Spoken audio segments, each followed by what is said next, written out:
Welcome to my class, students. We are doing English Beehive and the chapter is the bond of love. And this is the summary of the chapter.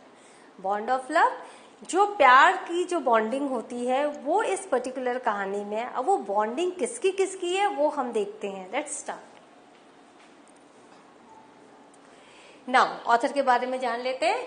Kenneth Douglas Stewart Anderson, born in December 25th, 1891 in Chennai, British India, died in April 29, 1959 in Gibraltar, UK, was an Indian-born British writer and hunter who wrote books about his adventures in the jungles of South India. तो कौन है हमारे जो Anderson जो है हमारे जो author है, उनका जन्म हुआ था 25 दिसंबर 1891 में चेन्नई में. और उस समय ब्रिटिश इंडिया थी, हमारे इंडिया अंडर ब्रिटिश रूल था.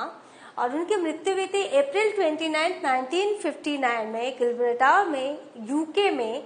और वो एक इंडियन बॉर्न ब्रिटिश राइटर थे और वो एक हंटर थे, शिकारी थे. Who wrote books about his adventures in the jungles of South India? तो साउथ इंडिया के जंगलों में जितने भी एडवेंचर्स उन्होंने किए एज ए हंटर, उसके बारे में उन्होंने अपनी किताबों में लिखा है.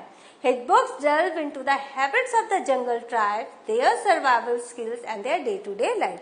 तो इनके जो बुक्स थे वो किसके ऊपर, थीम क्या है उनके बुक्स की, उन्होंने जो जंगल के ट्राइब्स होते हैं, जो कबीले, जो जातियां होती है जो जंगल में रहती है, उनके हैबिट्स के बारे में उन्होंने बताया है, उनके सर्वाइवल स्किल्स के बारे में बताया है और उनके डे टू डे लाइफ के बारे में उन्होंने अपनी बुक में बताया है. Tales from the Indian Jungle, The Tiger Roars, The Kenneth Anderson Omnibus, Volume 1, और ये सब उनकी बुक्स हैं. Tales of Man Singh, King of Indian Records, Jungle Tales for Children, The Kenneth Anderson Omnibus, Volume 2, The Kenneth Anderson Omnibus, Volume 3, and The Call of the Man-Eater. ये कुछ किताबें हैं जो उन्होंने लिखी है. आप देख रहे हो सब जंगल से ज्यादातर रिलेटेड हैं. ये हमारे ऑथर हैं. नाउ अब हम स्टोरी स्टार्ट करते हैं. Bruno was the author's wife's pet sloth bear. तो ब्रूनो जो है वो इस स्टोरी का हीरो है. और वो कौन है, वो एक स्लॉथ बेयर है. और वो कौन है, वो ऑथर के वाइफ का पेट है. It was rescued by the author when the author's companion shot it's mother. तो उसको रेस्क्यू किया था ऑथर ने जब उनके साथियों ने उसकी माँ को मार दिया था. He presented it to his wife. और उन्होंने इसको क्या किया, अपनी वाइफ को प्रेजेंट किया. She at once put a colored ribbon around its neck and after discovering the cub was a boy, she christened it Bruno. तो उन्होंने क्या किया, उनकी वाइफ को इतना अच्छा लगा वो छोटा सा कप, तो उन्होंने क्या किया, उसके जो गले में एक कलर्ड रिबन डाल दिया. और उसको जब पता चला उनको कि ये बॉय है तो उसका नाम उन्होंने ब्रूनो रखा. The story shows the love between them. तो ये बॉन्ड ऑफ लव किसके किसके बीच में, ऑथर्स की वाइफ और ब्रूनो के बीच में. Bruno ate porridge made from any ingredients. अब जब ब्रूनो घर आ गया तो उनकी वाइफ जो है, ऑथर की वाइफ, सब कुछ ब्रूनो को खिलाती थी. तो पॉरिजेस खिलाती थी, जो भी चीज का बनता था, वेजिटेबल्स का कुछ भी, जिससे भी जो भी इंग्रेडिएंट्स से बनाती थी वो सब ब्रूनो को खिलाती थी. And for drink anything liquid. और पीने के लिए कुछ भी, सब कुछ देती थी. मिल्क देती थी, उनको जूसेस देती थी. ब्रूनो को सब कुछ पसंद था. Bruno gets attached to the author's wife. और ब्रूनो जो है धीरे धीरे ऑथर्स की वाइफ से बहुत अटैच्ड हो गया. Soon in the story there are accounts of Bruno's life which shows how he spends the time with the author with frequent accidents. तो इस स्टोरी में क्या है, जो लेखक ने लिखा है कि कैसे ब्रूनो की लाइफ उनके घर में थी और कैसे वो एक्सीडेंट कैसे हो जाते थे उसके साथ. The author put down poison, barium carbonate to kill the rats and mice. तो एक बार क्या हुआ, ऑथर के लाइब्रेरी में बहुत सारे रैट्स एंड माइस हो गए. तो उनको मारने के लिए उन्होंने पॉइजन रखा जो कि बैरियम कार्बोनेट था. Bruno eat some of the poison. Bruno को तो पता नहीं, उसने कुछ पॉइजन खा लिया. When the antidote enters the system, Bruno gets up. और उसकी तबीयत खराब हो गई, उसको उल्टियां होने लग गई. और जब उसको डॉक्टर के पास ले गया गया तो उसको एंटीडोट दिया गया. और उसके बाद ब्रूनो जो है अपने पांव पर खड़ा हुआ. Another time he drank nearly 1 gallon of old engine oil that was kept as a weapon against the inroads of termites. और दूसरी बार क्या किया उसने क्या किया 1 gallon of old engine oil P लिया, जो कि टर्माइट्स को खत्म करने के लिए लेखक ने रखा था। He promptly drank the lot, और उसने काफी सारा पी लिया, but it had no effects whatever, लेकिन भगवान की दया से उसके ऊपर उतना असर नहीं हुआ। As he grows in size, he has even grown the adolescence in height. तो जो आपने फोटो में देखा ना, पिक्चर में भी एक डॉग था, तो उस डॉग से भी ज्यादा ऊंची उसकी हाइट हो गई। He is sweet, mischievous and playful, और उसका नेचर कैसा ब्रूनो का, बहुत ही स्वीट, थोड़ी सी शरारत एंड प्लेफुल, और बहुत ही खेलना पसंद करता था। He is very fond of all, especially the author's wife, and she loves him too. तो वो सबको पसंद करता था, लेकिन सबसे ज्यादा ऑथर की वाइफ को पसंद करता था, और वो भी उसे बहुत प्यार करती थी। She had changed the name from Bruno to Baba, a Hindustani word signifying small boy. हम लोग बाबा बोलते हैं छोटे बच्चों को, तो उसका नाम ऑथर्स की वाइफ ने ब्रूनो से बाबा कर दिया। And he can do a few tricks too. और जो बाबा या ब्रूनो है वो ट्रिक्स भी करना सीख गया था। He is getting too big to keep at home. धीरे धीरे वो इतना बड़ा हो गया कि उसको घर में रखना थोड़ा मुश्किल हो गया।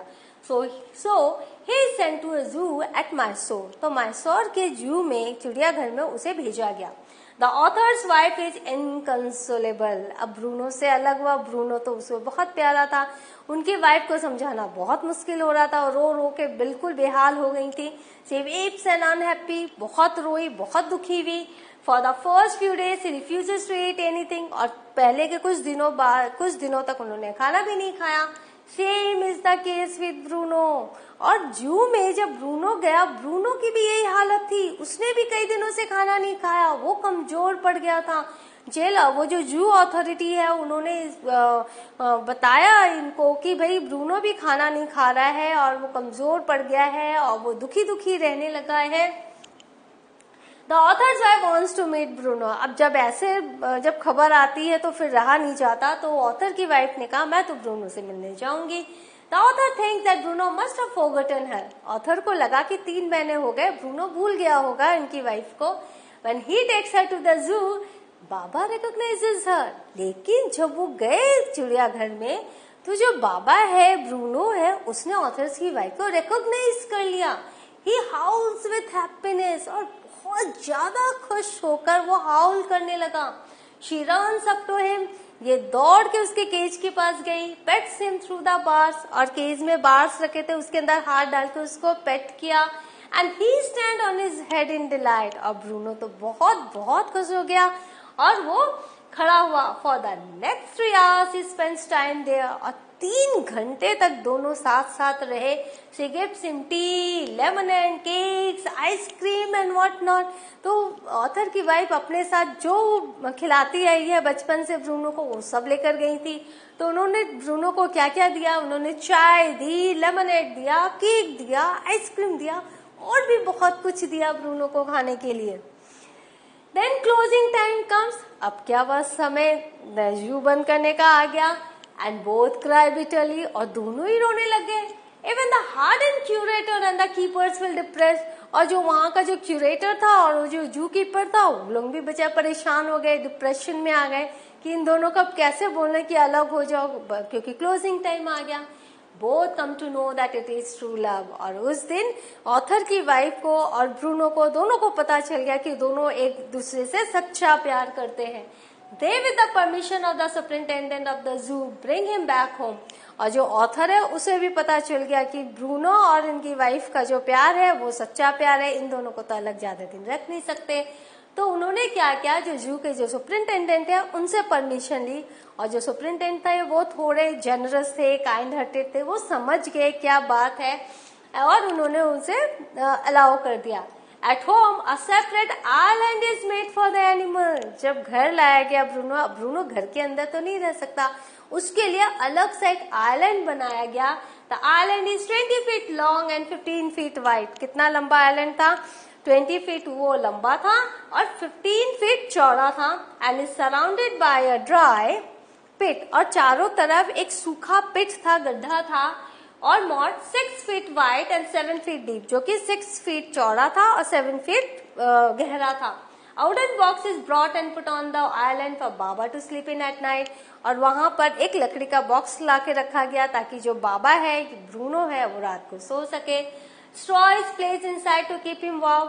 और उस बक्से के अंदर स्ट्रॉज रखे गए ताकि उसको गर्माहट मिल सके बाबा को. The author's wife and the bear spent hours together. अब तो वो घर के पास ही आइलैंड में है तो लोग घंटों साथ बिताते थे. The way she reaches the island is very interesting. लेकिन उस आइलैंड में पहुंचने का भी बहुत अच्छा इंतजाम ऑथर ने कर रखा था. The author has tied a rope to the overhanging branch of a mango tree with a loop at its end. तो आइलैंड के पास एक बड़ा मैंगो ट्री था तो वहां पर उन्होंने क्या किया था ऑथर ने कि एक लूप डाल दिया था और वो लूप को पकड़कर वो क्या करती थी, उनकी वाइफ वो आइलैंड के पास जाती थी. Putting one foot in the loop, she kicks off with the other to bridge the 6-foot gap that constitutes the width of the surrounding pit. तो जो 6 फीट का जो पिट था, सराउंडिंग पिट था, उसको पार करने के लिए जो ऑथर की जो वाइफ थी एक पांव वो लूप में डालती थी और वो 6 फीट गैप को पूरा करती थी. The return journey is made the same way और वैसे ही वो आइलैंड से वापस आती थी. The story proves that a sloth bear has sense of affection, memory and individual characteristics. तो ये स्टोरी से हमें क्या पता चलता है? इस स्टोरी से हमें पता चलता है कि एक एनिमल भी, स्लॉथ बेयर, वाइल्ड बेयर के अंदर भी एक प्यार की भावना है, अफेक्शन की भावना है. वो भी याद रखता है किसने कितना उसको चाहा, कौन कितना उसके करीब है, एंड इंडिविजुअल कैरेक्टरिस्टिक्स. और जितने भी इंसानों के अंदर के जो नेचर है, उस जो कैरेक्टरिस्टिक्स है, विशेषता है, वो सब उसके अंदर भी है. तो इस तरह से ये देखो स्लॉथ बेयर, ब्रूनो. सो हमने क्या सीखा? हमने सीखा एक बहुत ही मजेदार स्टोरी है द बॉन्ड ऑफ लव. हमने सीखा प्यार किसी के साथ भी हो सकता है. अब जिसको अपना समझो प्यार उसी के साथ हो सकता है. यहाँ प्यार किसके बीच में था? स्लॉथ बेयर एंड ऑथर्स की वाइफ में. और ऑथर की वाइफ उसको अपने बेबी की तरह उसको प्यार करती थी. और इस तरह से जब वो अलग हुए तब दोनों ही बड़े दुखी हुए और जब मिले तो दोनों ही बड़े खुश हुए और इस तरह से दोनों हमेशा हमेशा साथ रहने लगे. तो this bond of love shows कि अगर आप जानवर को प्यार देते हो तो जानवर भी आपको उतना ही प्यार देगा, क्योंकि जानवर के अंदर भी मेमोरी है, उसके अंदर भी सेंस ऑफ अफेक्शन है और उसके अंदर भी ह्यूमन कैरेक्टरिस्टिक्स है. तो the next session I will do the question answer of this chapter. Till then read the entire story. पूरी स्टोरी पढ़ो, बहुत अच्छा लगेगा. It's a very nice story. And in the next session I will be with you. Thank you.